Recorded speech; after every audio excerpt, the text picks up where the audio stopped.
And the Russians don't use hybrid except to discuss how we think about warfare.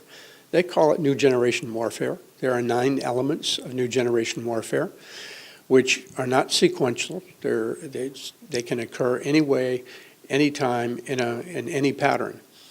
It's like tools in a toolbox, and they bring out whatever tool is appropriate to the moment. Right now, Putin is already at war with the European Union and NATO. He just isn't using overt, violent means today. I think from the General Staff's perspective, the Russian General Staff is working very hard to prepare its armed forces to bring anything that becomes an overt war to an end, a successful conclusion for them. Essentially, to get NATO to stop fighting. If you look at the Zapad exercises in 1999, 2009, 2013, they're all the same exercise. There are different elements which reflect, I would say, the evolving Russian impression of the determination of NATO states to resist. But essentially, it's the same scenario.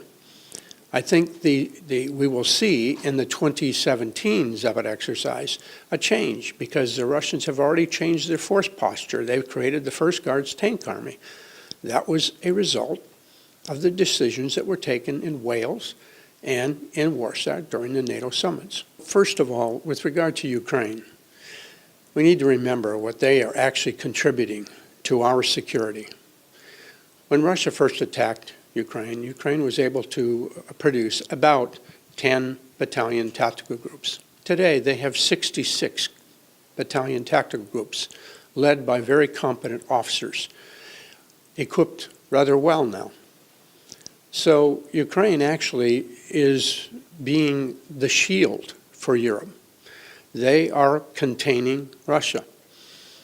If one turns to Belarus, one would have to argue that Belarus is probably like a dagger pointed at the heart of Poland. I think we need to give some very careful thought to how we deal with Mr. Lukashenko. He may not be our choice as a Democrat, but right now, a sovereign and independent Belarus serves NATO and European security interests. We should do everything we can to support an independent, sovereign Belarus. Putin usually tries to do whatever it is he wants, and right now Mr. Lukashenko is not cooperating with Mr. Putin. The Russians announced their plans for Zapad 2017, which will be supposed to take place in September, and they hadn't even coordinated them with Belarus. Russians have ordered more than 4,200 flat cars to move their forces into Belarus. That news came as a surprise to the Belarus Defense Ministry. So, I think that there is a strong possibility that we could have the next crisis in Europe in Belarus this year.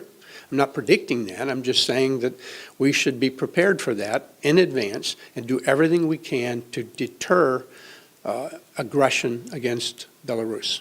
Well, first thing, Russia is putting tremendous economic pressure on Belarus. And so we could take actions, for example, in the way of energy, et cetera, and do whatever we can to relieve some of the pressure that Russia is putting on Belarus. I think that would be one immediate step. I would also like to see very strong economic sanctions agreed to between the European Union and the United States with a triggering mechanism. Russia invades Belarus, they automatically come into effect. And they should be ones that do not require renewal, that those sanctions will take place and remain in place until Russia withdraws from Belarus. So it should be that kind of a mechanism could be put in place, which would have a very strong deterrent effect in terms of Russian intervention in Belarus.